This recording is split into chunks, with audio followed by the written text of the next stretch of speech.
NASCAR is shocked by yet another lawsuit. This time, it's Jimmie Johnson's NASCAR team that is suing Rick Ware Racing, saying the latter had cold feet after agreeing to sell a charter. Will this turn out to become another lengthy and years-long process like the one between NASCAR and 2311? And what does it mean for NASCAR and Legacy Motor Club? Will Jimmie Johnson make a shock return in the charter they're suing for? With the highly contentious legal struggle between 2311 Racing, Front Row Motorsports, and NASCAR over the 2025 charter agreement still ongoing, another charter-related litigation has developed. However, this is substantially different from the 2311 FRM versus NASCAR case, in which the sanctioning body was accused of violating antitrust rules. Legacy Motor Club, LMC, filed a lawsuit in Mecklenburg County Clerk of Superior Courts on April 1st, alleging that Rick Ware Racing, RWR, is attempting to illegally back out of a deal to sell one of its charters to the Jimmie Johnson-led team. The two organizations reached an agreement in early March, with LMC saying that RWR signed the paper and initialed each page. Several parts of the 46-page paper have been redacted, but the issue is evident from what has been made publicly available. LMC claims to have a legally binding agreement with RWR about the sale of this charter, but the latter is attempting to back out of the transaction. The wording used throughout the file is tense, with one line reading, "At the exact same time that Legacy has charted a path forward, RWR has flagged and flailed in the rear. RWR's only full-time entry, piloted by Cody Ware, Rick's son, is now ranked last in the championship standings. RWR has a second charter, which they leased to RFK Racing ahead of the 2025 season. Legacy Motor currently owns 2 chartered cars in the Cup Series, but this filing implies that they intend to grow to 3 full-time entries by 2026. The NASCAR Cup Series has just 36 charters available, and each is incredibly valuable, fetching tens of millions of dollars when exchanged between teams."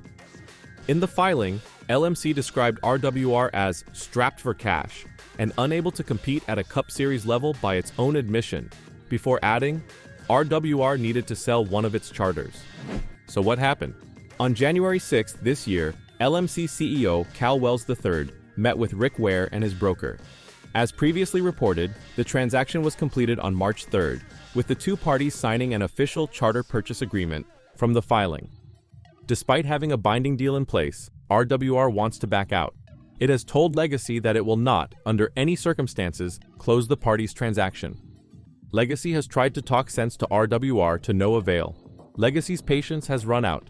It now brings this suit to enforce its rights and hold RWR to its deal. In its complaints against RWR, Legacy claims Rick Ware's business has recently faced mounting financial pressures, which has prompted Mr. Ware to sell one of RWR's charters. In the meantime, LMC is pursuing a temporary restraining order and a preliminary injunction against Rick Ware Racing to assert their legal entitlement to this contested charter. The complaint was filed in a Charlotte, North Carolina court on Tuesday. It is about Legacy Motor Club's right to enter an additional vehicle in the 2026 NASCAR Cup Series. Legacy already has 2 charter agreements that guarantee Cup Series entry in 2026, but it was hoping to add a third with Rick Ware Racing, RWR. In the lawsuit, Legacy described RWR as strapped for funds and unable to compete at the Cup Series level. According to Courthouse News Service, the two parties agreed on March 3, 2025, to sell the charter to Legacy. However, Legacy believes that RWR is now attempting to cancel the deal. Despite having a binding deal in place, RWR, Rick Ware Racing, wants to back out, said Legacy in the complaint. It has told Legacy that it will not, under any circumstances, close the parties' transaction. Legacy has tried to talk sense into RWR, to no avail. Legacy's patience has run out. It now brings this suit to enforce its rights and hold RWR to its deal.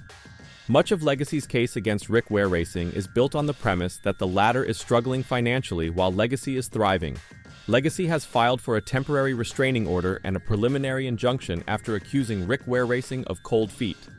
NASCAR's charters have come under investigation in the previous year, with the corporation being sued on anti-monopolistic grounds. The organization currently has 36 charters in place. The charter's values have climbed significantly, putting more pressure on team deal-making. The lack of charters has been one of the motivating causes. So, will RWR close the deal? Or will they let this drag on in an attempt to get more money from LMC? What do you think? And what do all these lawsuits mean for NASCAR? As that lawsuit is not all that's happening right now, as 23XI is still in that ongoing lawsuit with NASCAR. And according to recent reports, NASCAR is not backing down from its decision not to grant a charter agreement to 23XI Racing and Front Row Motorsports. A fan asked Fox Sports NASCAR analyst Bob Pockrass if NASCAR would require 23XI and Front Row to sign a new charter agreement if the lawsuit was dropped. NASCAR says charter agreement is off the table for 23XI and Front Row, Pockrass wrote on X, formerly Twitter. So only ways, unless NASCAR changes its mind and re-offers their two charters, for them to be charter teams would be for teams to win injunction, or teams sign charter agreements for transferred charters. A couple of weeks ago, NASCAR filed a petition to dismiss and a general answer in the lawsuit. The racing organizations contend that they just didn't get what they wanted in the 2025 charter agreement, and that is not an antitrust issue. And even if it is, that most of the conduct that the teams allege violates antitrust law occurred beyond the statute of limitations of 4 years, according to Pockrass. Plaintiffs acknowledge the charters are worth millions of dollars, that NASCAR expanded team revenue opportunities. If NASCAR truly had market power, it would be decreasing its demand for plaintiff services and lowering the amount by which it compensates them, NASCAR argues. The teams have requested an injunction to force NASCAR to let 23XI and Front Row to sign the charter agreements while continuing the antitrust litigation. Pockrass also stated that a hearing date for the judge to examine the injunction motion or the move to dismiss had not been scheduled. All Cup Series teams, with the exception of 23XI and Front Row, signed the 2025 charter agreement in September. 23XI and Front Row believe the new agreement is unfair when it comes to revenue distribution to the teams in combination with the restrictions, which is why they filed the complaint. I did it for the smaller teams as well. It's not just me. I think everybody should have an opportunity to be successful in any business. Michael Jordan, NBA legend and co-owner of 23XI with NASCAR driver Denny Hamlin, told Fox Sports on October 6. My voice is saying that it hasn't been happening. Hopefully we, at both sides, can come to our senses and figure out something that can make sense for everybody. As NASCAR finds itself entangled in yet another legal showdown, the implications stretch far beyond the courtroom. The Legacy Motor Club versus Rick Ware. Racing dispute isn't just a fight over paperwork. It's a symbol of the growing tensions bubbling beneath the surface of the sport. At the center of it all is the limited number of charters, which have become high-stakes bargaining chips in a rapidly evolving business landscape. With values skyrocketing and competition intensifying, every transaction is now a power move, and every hesitation, a potential lawsuit. Whether LMC's lawsuit will result in Jimmie Johnson's surprise return with a third full-time entry, or drag out in drawn-out litigation like the 23XI NASCAR antitrust case, remains to be seen. What's clear is this: the charter system is under fire. Between accusations of anti-competitive practices and teams backing out of agreements, NASCAR is being forced to confront the growing cracks in its current structure. These legal battles are no longer isolated events.